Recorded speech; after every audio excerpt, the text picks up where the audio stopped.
Meus prezados irmãos, minhas prezadas irmãs, boa noite. Mais uma vez estamos aqui reunidos para estudarmos juntos os ensinos de Jesus, da sua Boa Nova, explicados pela doutrina espírita.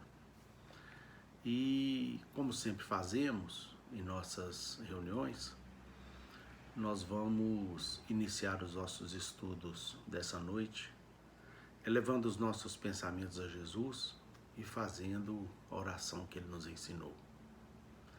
Gostaria que, ao longo das nossas orações, que nós elevássemos os nossos pensamentos ao Cristo e rogássemos para Ele, em conjunto, elevando os nossos pensamentos e os nossos sentimentos por todos os nossos irmãos que sofrem, internados, adoentados, não apenas aqueles nossos irmãos que, aos milhares hoje no Brasil, são vítimas dessa pandemia que continua fazendo parte do nosso cotidiano, do cotidiano do mundo inteiro, mas também que se encontram nos lares em sofrimento, que se encontram em processos obsessivos, que se encontram experimentando a dor de todos os jaízes.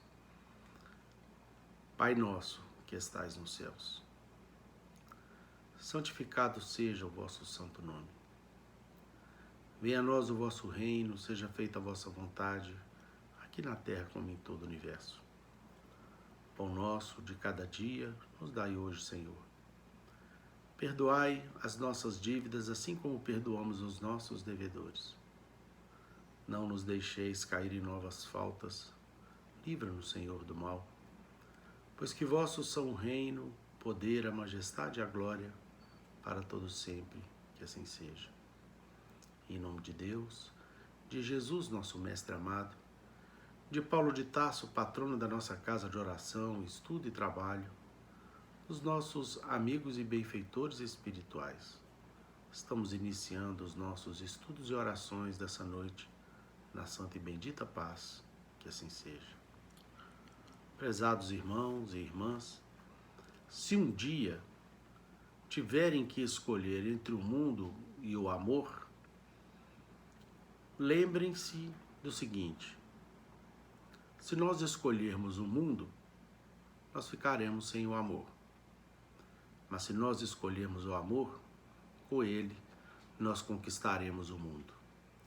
É com essa frase do cientista moderno Albert Einstein que eu começo o nosso estudo dessa noite, no capítulo 1º, item 8º do Evangelho segundo o Espiritismo, cuja leitura eu farei agora para todos vocês. O capítulo que nós estamos estudando, o capítulo 1º, é do evangelista Mateus, os ensinos de Jesus, em que o mestre afiançava: não penseis que eu tenha vindo destruir a lei ou os profetas. Não os vim destruir, mas cumpri-los. Porquanto em verdade vos digo que o céu e a terra não passarão, sem que tudo o que se acha na lei esteja perfeitamente cumprido, enquanto reste um único iota e um único ponto. Os registros são do evangelista Mateus, no capítulo 5, versículos 17 e 18.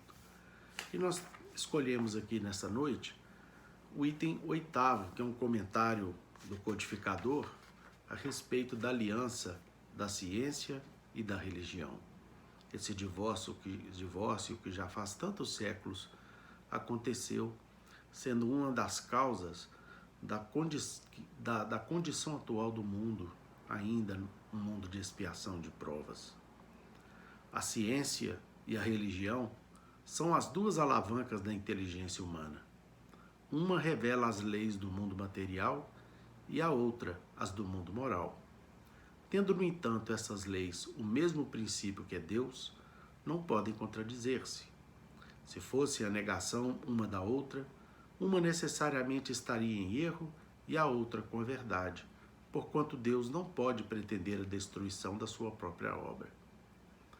A incompatibilidade que se julgou existir entre essas duas ordens de ideias provém apenas de uma observação defeituosa e do excesso de exclusivismo de um lado e de outro.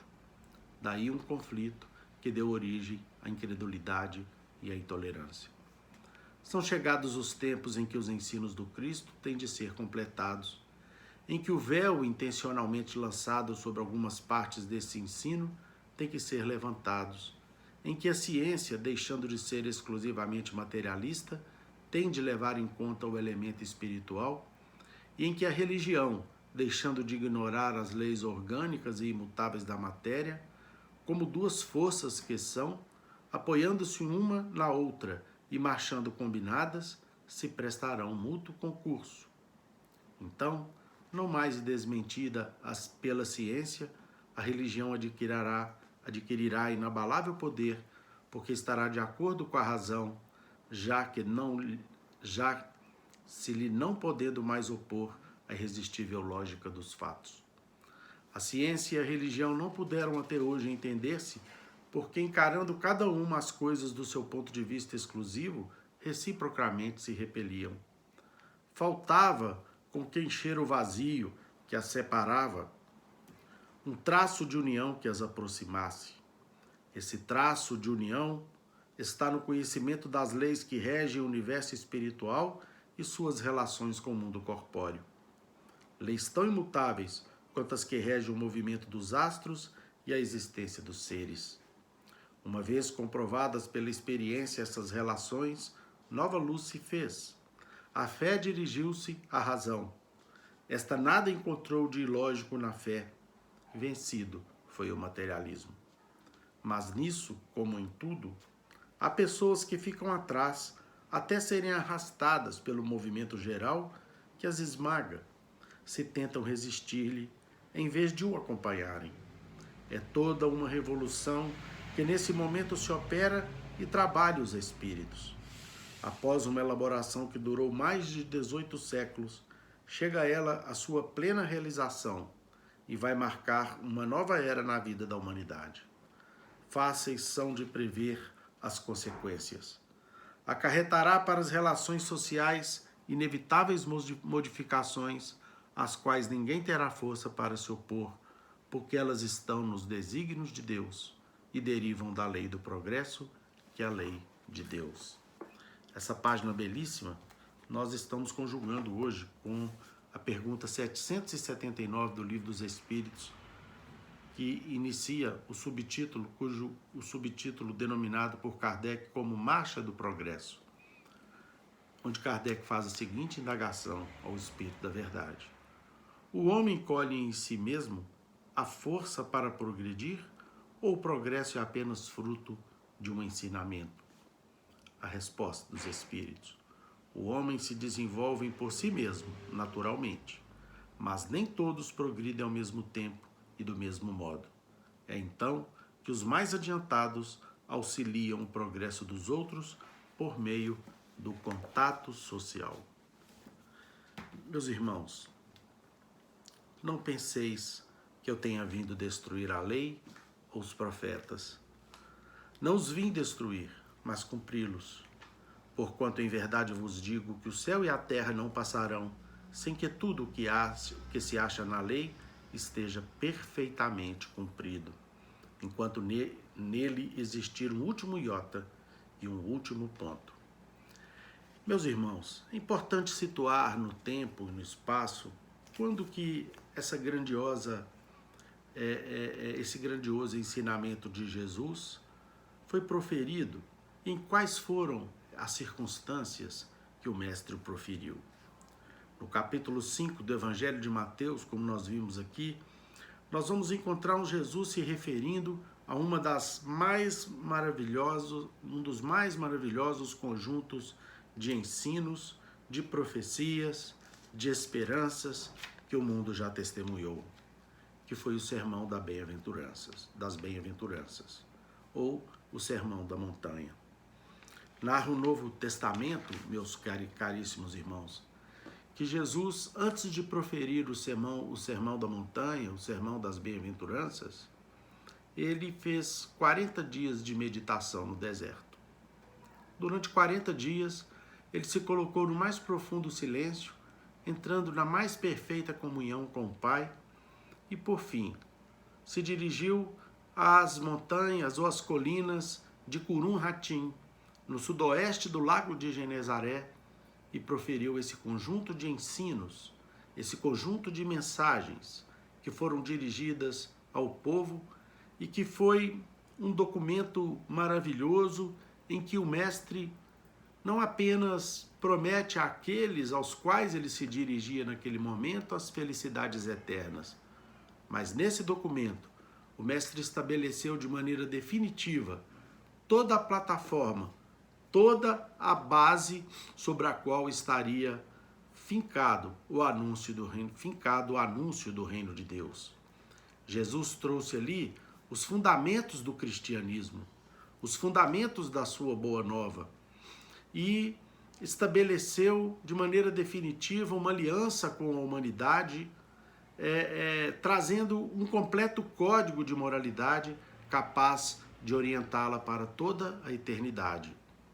Jesus, nesse momento maravilhoso, que eu imagino como que poderia ter sido bafejado de tantas e tantas luzes, tamanha identificação de Jesus com o Pai, como ele mesmo dizia, eu e meu Pai somos um. Jesus mostra com clareza qual seria a natureza de sua missão, demonstrando que ele não era apenas um líder político e muito menos um general, como muitos da Judéia imaginavam, mas que ele era sim o Messias prometido nas Escrituras pelos profetas e que viera de maneira muito clara com a missão de transformar as bases da humanidade, libertando todos nós do mal e do atraso. O sermão, meus irmãos, das bem-aventuranças, que nós não podemos nem confundir com o sermão profético.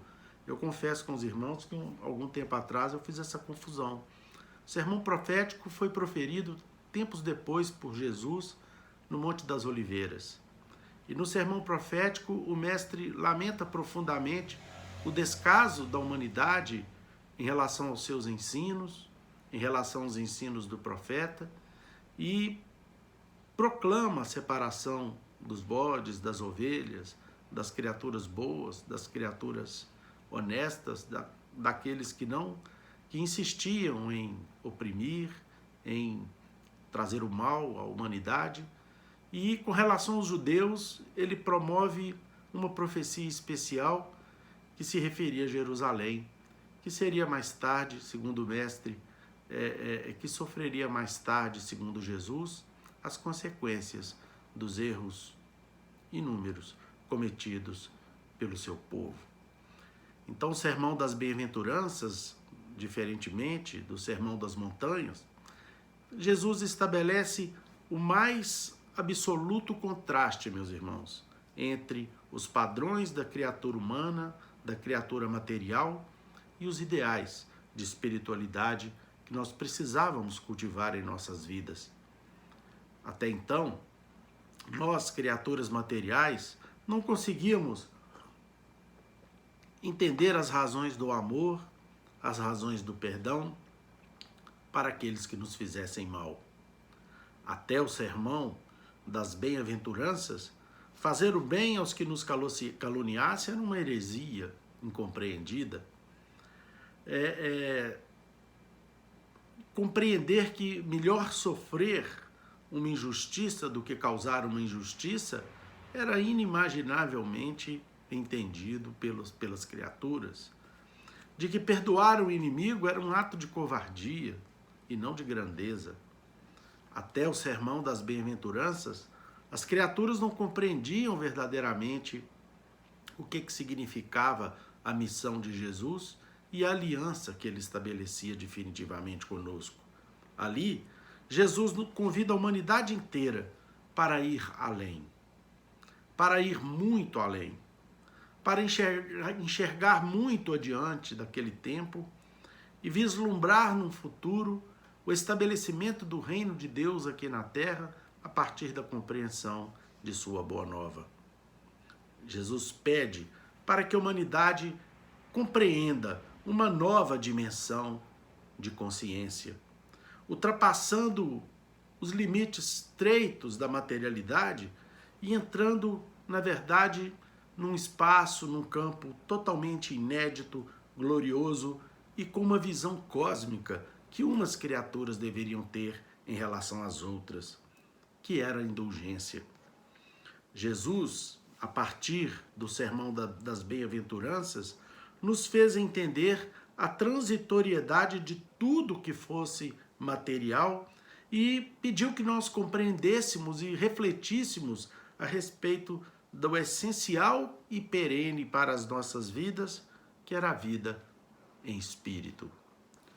Terminadas as bem-aventuranças, seguindo aqui o capítulo 5 do evangelista Mateus, nós vamos então, meus prezados irmãos, verificar o Cristo fazendo um alerta para que nós vivenciássemos esses ensinos e que e ele exalta exatamente destacando a condição de que todos nós, ao compreendermos esses ensinos, nos transformaríamos em criaturas iluminadas.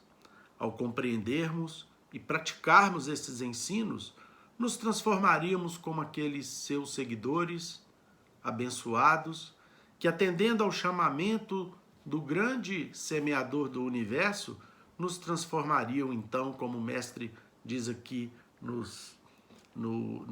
ainda nesse capítulo, em versículos posteriores, que os cristãos, os seguidores de sua boa nova, haveriam de se transformar no sal da terra e na luz do mundo. E que nós deveríamos espalhar essa luz e não escondê-la, como mais um pouco adiante, caminhando por esse capítulo maravilhoso que nos retrata Mateus, Jesus nos traz o belíssimo ensinamento da candeia. A luz do mundo, o sal da terra que tempera e dá gosto, nos mostrando a alegria de vivermos no bem e a necessidade da iluminação dos nossos semelhantes, era preciso ser colocada em evidência. Não como evidência orgulhosa, mas uma evidência que siga na realidade de farol, de roteiro, para os nossos irmãos em humanidade. Foi nesse contexto que Jesus nos ensinou que ele não vinha jamais destruir a lei de Deus, mas cumpri-la integralmente. E ele se referia, por óbvio, à lei de Deus trazida por Moisés, conforme nos narra o livro de Êxodos, né? E que está ali gravada nos 10 mandamentos, que estarão de maneira perene acompanhando o processo evolutivo da humanidade. Assim, tanto as leis de Deus quanto os ensinos de Jesus, que têm nas leis divinas a sua origem, são absolutamente imutáveis, são absolutamente eternas. Portanto, meus queridos irmãos, minhas prezadas irmãs, as leis morais representadas pela religião e as leis universais reveladas pela ciência partem de uma mesma origem, que é Deus. Portanto, não há o menor sentido do pensamento religioso, do pensamento da fé religiosa, continuar divorciada do pensamento científico, porque isso, na realidade, foi a forma que as sombras encontraram ao longo dos séculos de atrasar o advento do Espírito de verdade em nosso planeta. A fé, que no passado era absolutamente cega, que se valeu, que foi utilizada por nós para escravizarmos os nossos irmãos a nossos pontos de vista, aos nossos pontos de vista, apenas para que nós pudéssemos daí extrair as vantagens transitórias do mundo. A fé que foi completamente enceguecida por esses desejos de triunfo e de vitória passageiros. A fé que transformou as religiões em um estado de opressão e de sofrimento ao próximo, que transformou as vivendas singelas de Cafarnaum, dos caminhos arenosos por onde os cristãos caminhavam, amando os seus semelhantes e demonstrando de maneira e demonstrando com a mais absoluta fraternidade e solidariedade a necessidade do amor ao próximo, foi transformada em palácios requintados, em templos suntuosos, onde apenas os interesses de cunho material estariam em evidência. Em razão disso, no momento em que a humanidade se emancipa e que a ciência ganha contornos de evolução em nosso planeta, e questionando todo esse estado de coisas, foi aproveitada não como um movimento de iluminação dos corações e das mentes, para que nós pudéssemos auxiliar a religião, trazendo-a para as ordens do raciocínio e transformando as duas em asas para a evolução da civilização humana. O que houve na realidade, por parte da ciência, foi uma união ao materialismo e a negação absoluta de todos os valores que eram bons, eram fundamentais e que eram necessários ao progresso e à espiritualização, a concessão de uma alma à ciência, que, se tornando materialista, afundou a humanidade em processos enegrecidos que culminaram nas guerras e na destruição, nas doenças e nas diferenças sociais existentes até hoje em quase toda a humanidade. Portanto, meus irmãos, a incompatibilidade criada pela criatura humana entre a fé e a ciência provém de uma ordem defeituosa e do excesso de egoísmo nutrido pelas criaturas humanas, seja dos homens de ciência, seja dos religiosos. Como nos ensina Kardec, aqui neste item 8º que estamos a estudar essa noite, são chegados os tempos em que os ensinos de Jesus serão completados e que o véu intencionalmente lançado sobre algumas partes desses ensinos finalmente será levantado. Em que a ciência deixará de ser exclusivamente materialista e levará em conta o elemento espiritual, e a religião, deixando de ignorar as leis orgânicas e imutáveis da matéria, finalmente ambas unirão, darão as mãos e caminharão novos passos rumo à evolução, começando pela regeneração do nosso planeta. A ciência e a religião não mais se divorciarão, mas sim se apoiarão uma na outra e juntas vão conduzir a humanidade para a regeneração e aí para a angelitude. Nesse item 8º, meus irmãos, Kardec escreve sobre essa aliança bendita. Essa aliança, que na realidade significa um verdadeiro casamento, e casamento significa duas pessoas, dois seres que se amam, e dois seres que se amam se ajudam, cooperam um com o outro, auxiliam um ao outro. No Livro dos Espíritos, nós vamos aprender que a lei natural e a lei moral, na realidade, são a mesma coisa. E a primeira pergunta que Kardec faz ao Espírito da Verdade, o Espírito da Verdade responde exatamente isso, que ambas se igualam e ambas são provenientes de Deus. Por isso que a nossa fé é raciocinada. É por isso que a doutrina espírita nos mostra que, tendo as leis morais e naturais uma origem única, nós não poderemos mais permitir, sob pena de estarmos pecando contra o nosso bom senso e a nossa própria consciência, que haja ou que continue esse divórcio, uma vez que a doutrina espírita, como fé raciocinada que é, nos auxilia a compreender a ciência e nos auxilia a esclarecer a ciência. Os cientistas, eles não são nossos inimigos e nem nossos adversários. São nossos irmãos e irmãs queridos, E nós somos irmãos e irmãs queridos desses mesmos cientistas. E é preciso que nós cada vez mais compreendamos essa verdade como Einstein compreendeu.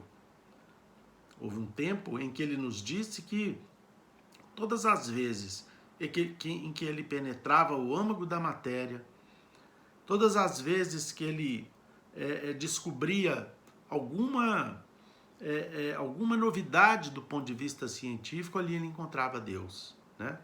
É preciso que nós encontremos Deus, encontremos o Pai em todas as situações da nossa vida. André Luiz, no livro Evolução em Dois Mundos, ele nos ensina que se nós examinarmos um átomo de hidrogênio, um próton e um nêutron, atraindo um elétron para perto de si, essa lei de atração é a mesma lei de amor que une um ser amado, que une dois seres que se amam. É a mesmíssima lei. Elas provêm de uma mesma origem. Portanto, bastaria a compreensão desse capítulo que nós estamos a estudar nessa noite, meus irmãos, para que a união entre o conhecimento e a religião se desse de maneira definitiva. Nesse mesmo capítulo, Kardec nos ensina que nós não viemos brigar nem dividir, mas que nós viemos dar as mãos. Essa é a função daqueles que creem numa fé raciocinada, numa fé que enxerga além dos limites de suas próprias conveniências, numa fé que não mais dá a mão ao exclusivismo ou à cegueira, mas que abre a sua mente e o seu coração para abrigar em seu seio toda a humanidade, todos aqueles que se colocam como filhos do Pai Altíssimo e que têm como objetivo único o crescimento e o aprimoramento nessa oportunidade abençoada que o Pai nos concedeu. A doutrina espírita nos libertou do fanatismo religioso, nos ensinou, resgatando os exemplos do Cristo, que nós devemos amar e respeitar a todos os nossos irmãos da humanidade, sejam eles criaturas simples, ignorantes, sejam esses irmãos os mais condecorados e premiados cientistas, sejam criaturas subalternas ou sejam as autoridades de responsabilidade mais elevada. Nós devemos respeito, consideração e comiseração com todos esses nossos irmãos, para que nós possamos ser felizes. É a condição da nossa felicidade.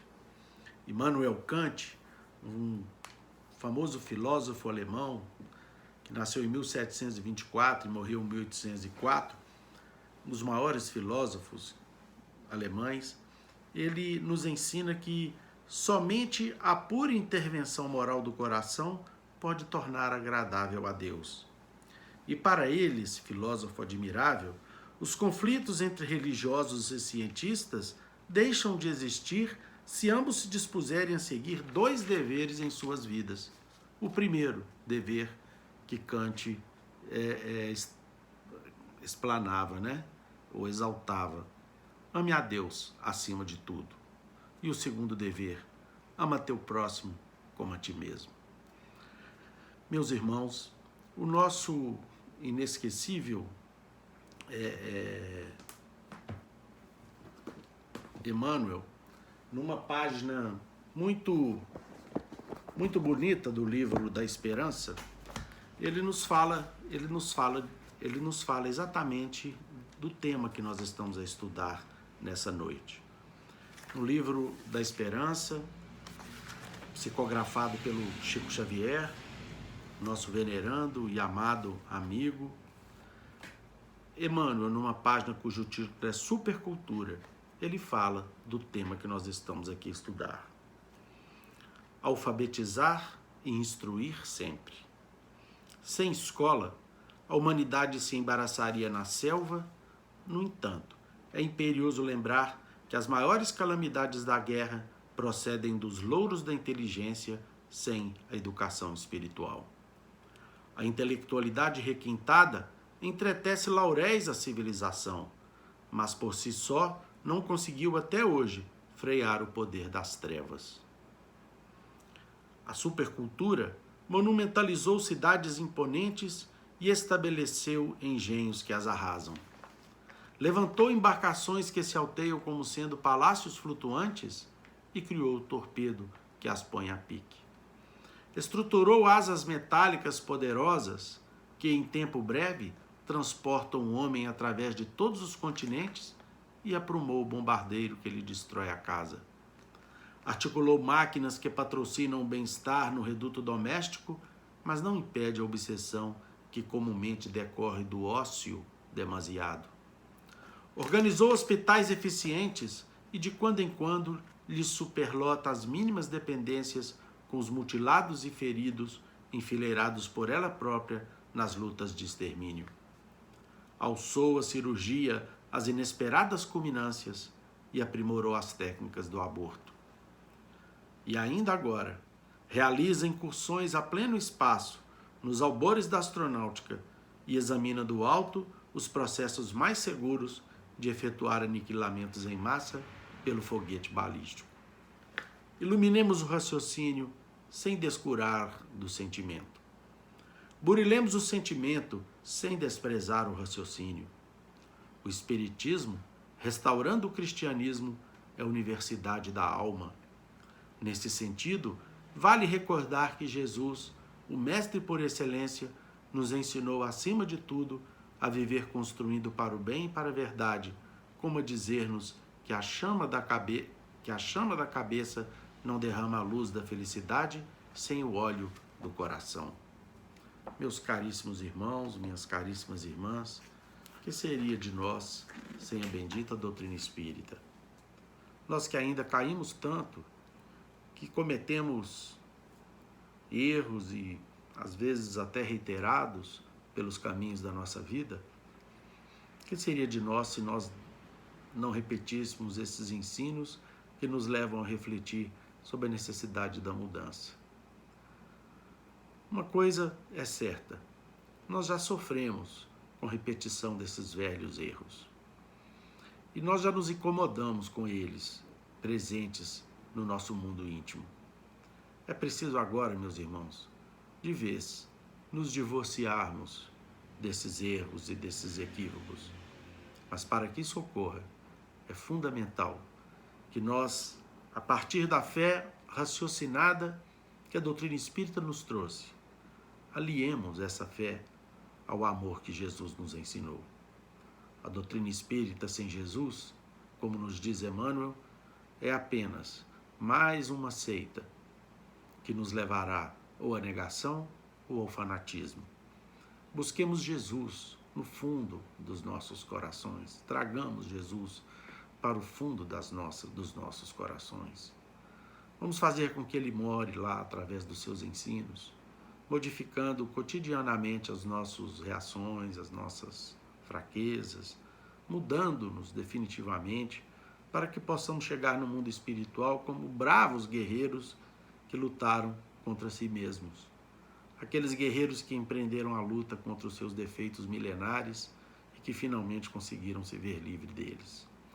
Meus irmãos, que Jesus abençoe a todos vocês, que ampare o lar de cada um de vocês que nos vê nesse momento e que o Mestre ampare aos parentes e aqueles que sofrem pelo mundo afora. Que Jesus nos abençoe. Passamos agora a palavra para Miriam, que haverá de dar sequência nos nossos estudos dessa noite. Muito obrigado, uma boa noite.